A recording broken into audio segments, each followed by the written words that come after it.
Larry, you're a great example of the American dream. You started in a small Miami radio station and you ended up having your own show on CNN for 25 years. Did you always dream big, and what advice would you give to people who have audacious goals? Well, I've always dreamed big.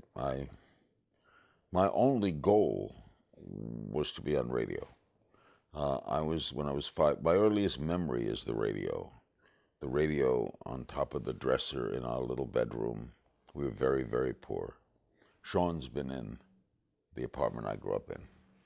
And I used to sit in that bedroom and dream of being on the radio. I'd listen to the radio shows, and then I would get off, the radio would finish, and I'd go into the bathroom and imitate what I just heard on the radio. I would hear shows like The Shadow Knows, and then I would go and imitate that. Inner Sanctum, a tale well calculated to keep you in suspense. I don't know if she knows this. When I was like 14 years old, I lived in Brooklyn. I would go into the city, take the subway, and go into buildings where radio stations were and pretend that I worked there. I would ride the elevator up and come down in the elevator and pretend I was an announcer. I would say to the elevator operator, "Good morning." You know, like I'd go around to any radio shows that had audiences. I'd go around to audiences. I was a guest once on Quick as a Flash.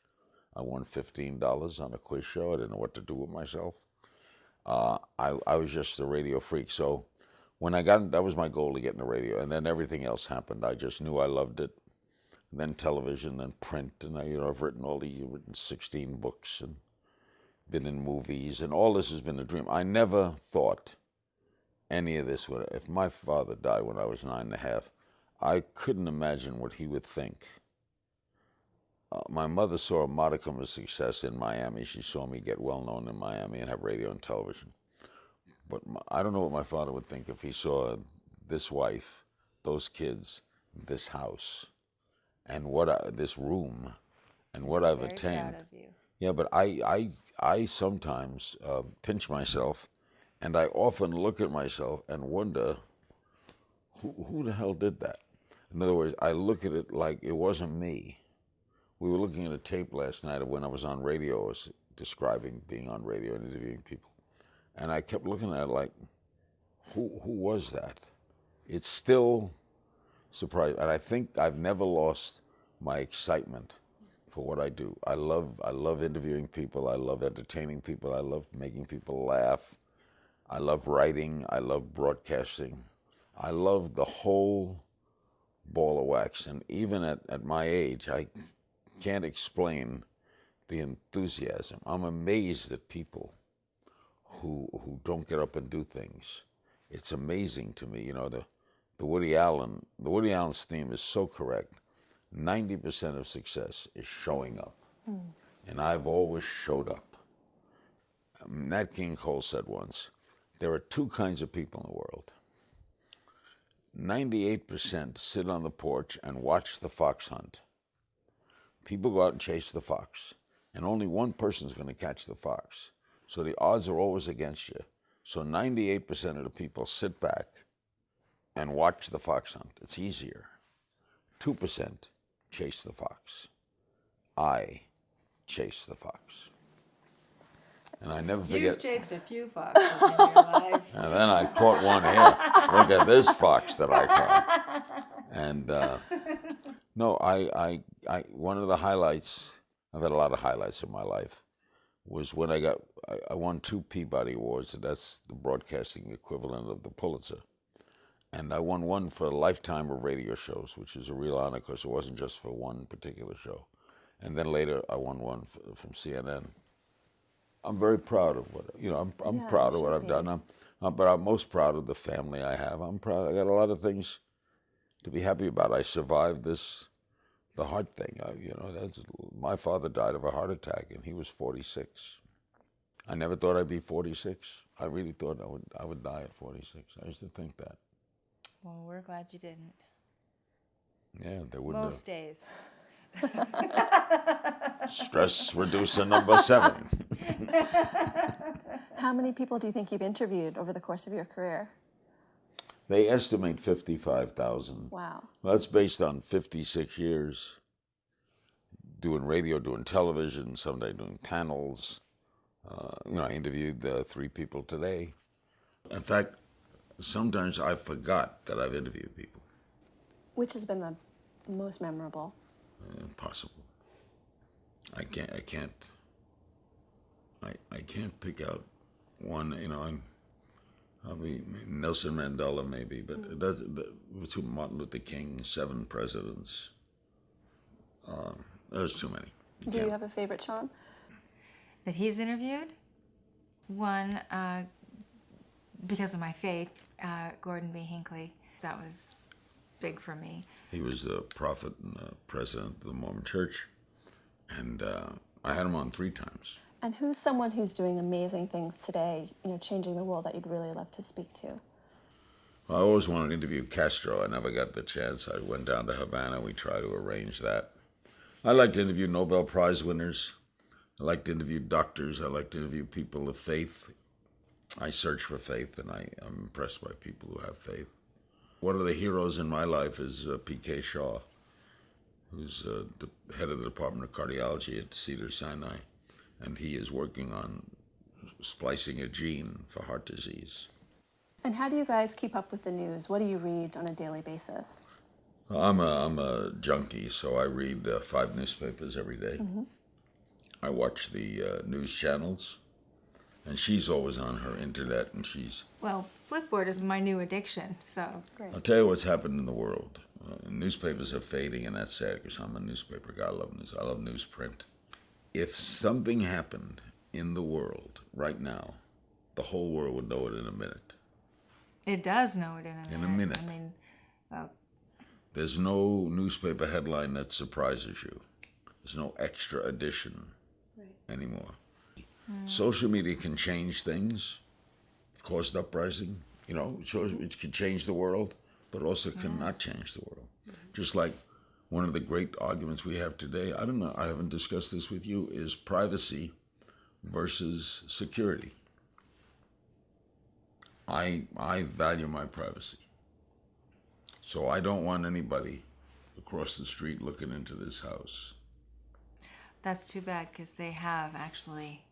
Okay, but I don't. About 10 times an hour, a bus goes by. However, those 2 people who did the bombing in Boston would never have been caught if someone weren't looking at the crowd, picking out pictures. Yeah. But I don't want someone, I'm in a crowd looking inside. It's I like... don't mind it. I'm happy to have somebody know But it's a dangerous, no? Not a- not if it's for the safety of our dangerous country and our balance, children and our But people. sometimes there's a Absolutely. thin line between when do you go over.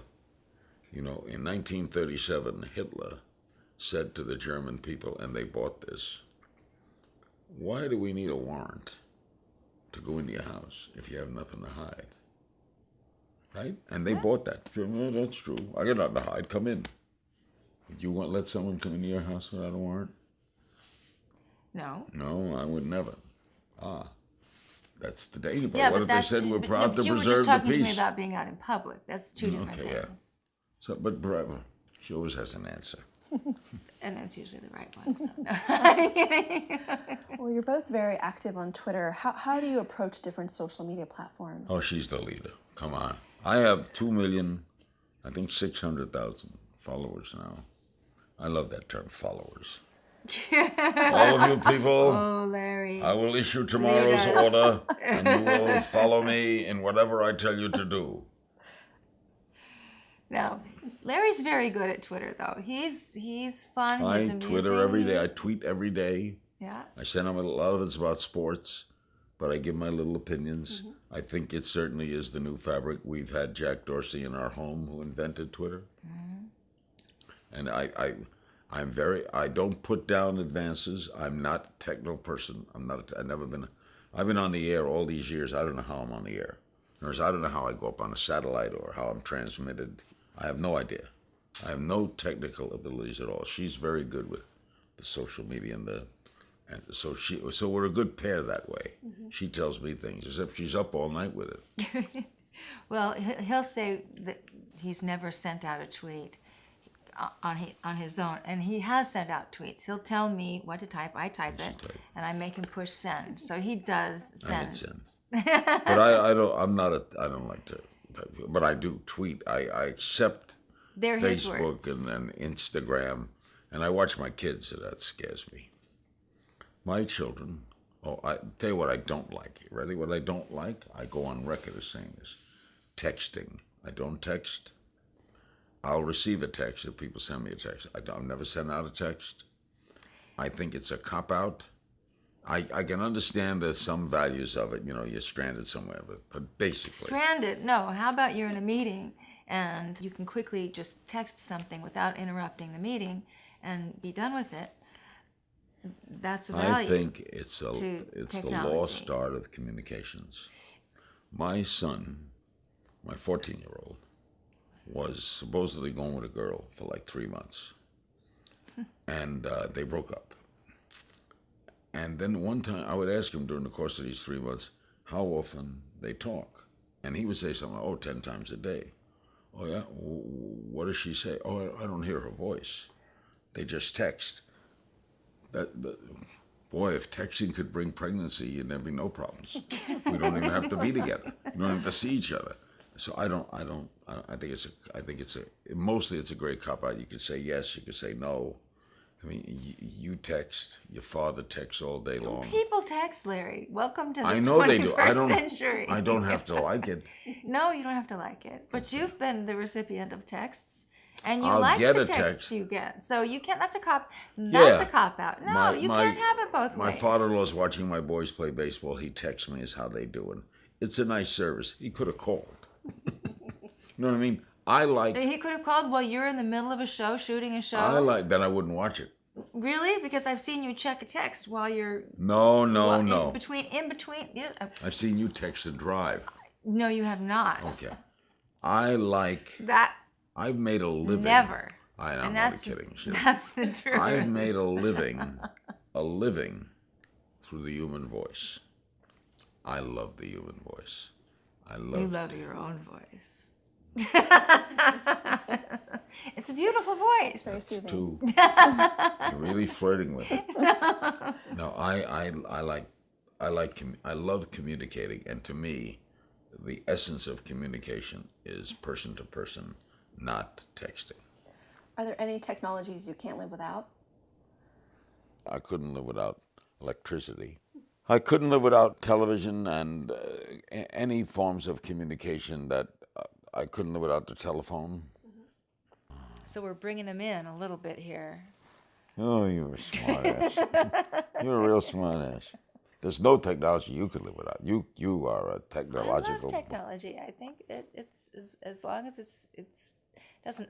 In other words, overtake your I'll whole give you an life, example. Then it's good. Supposing the proposition, cell phones are banned. I vote yes. Wow. Really?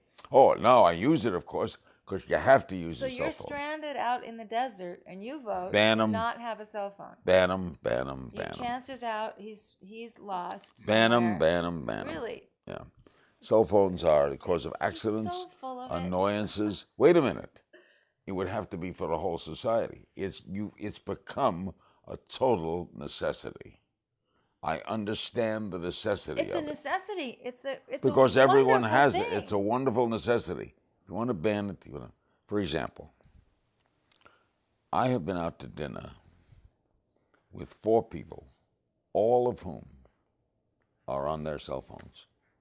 And if while you would dining. just join in the crowd, No, you could I be like- on your cell phone too. There's some restaurants in New York that collect cell phones when you walk in. Thank God for and that. I think that's important. There's a time to turn your cell phone off. But for heaven's sake, Larry, you cannot be saying that cell First of phones all, are a bad thing. I'm saying if the society didn't have them, we'd be better off. Oh, The little Oh things my that fall off, the God, battery please fails, don't they quote fall him in the on water, that. you panic if you that lose is it. a bad headline. If you don't have Larry. it, you panic. Larry King says, if we didn't have cell phones, we'd be better off. That's my feeling. What do you want me to do? I'm not a fan of cell phones.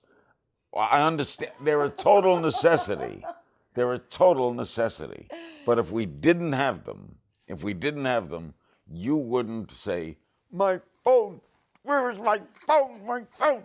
My phone dropped in the water. We have to go to the Apple store and stay there for 4 hours with the other geeks, all of them standing around, punching their little things and fixing. My phone. I'm the same way.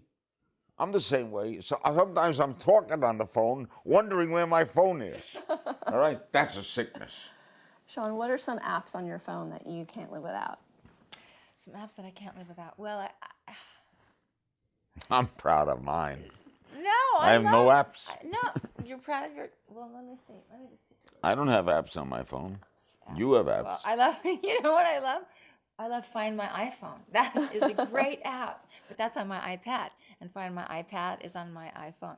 Those are good ones. What the hell are you talking about? See, you don't know, but somebody's got to invent Find My car keys, Find the phone. They'll have that. There'll be an app for that. Control. Find My wallet. It's Those gotta are be. valuable things. I buy that. Yeah. Okay. So that's okay. So. But of course, if you didn't have cell phones, you wouldn't have to worry about finding it. I use Skype. I like Bejeweled. That's an app. That's an app that's a total waste of time, but I love it. What's it called? Bejeweled. It's totally so much fun. It's what you see me playing when I'm trying to tell you I'm reading something, and I'm really I'm lining things up on my Bejeweled thing. It's a silly game.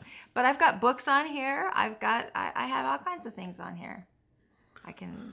That's why our coupling works. I depend on you for my social media. Directions. I respect social media. I understand social media. I applaud social media. But I have my opinions, and I can see the good and bad and everything. I understand that. Thanks to technology, we can have people read your magazines. That's right. And learn Oh, about see, I heart respect health. all that. I know. I'm only kidding. A lot of this is kidding, folks. We're having some fun with this with Mia here. But I will, Mamma Mia. I like Never to heard say that that. before. Yeah, you never heard that before, huh? But I'm so proud of what our Heart Foundation has done and what Shawn's done with it. I'm proud of a lot of things as I age, but I still feel young. And I would have to say on a scale of happiness, I'm an 8. Because there is no 10. As Carlos Slim said, happiness is it's a state. It's an ongoing thing. Why are you staring at me? I'm listening. Stress reducer number 7.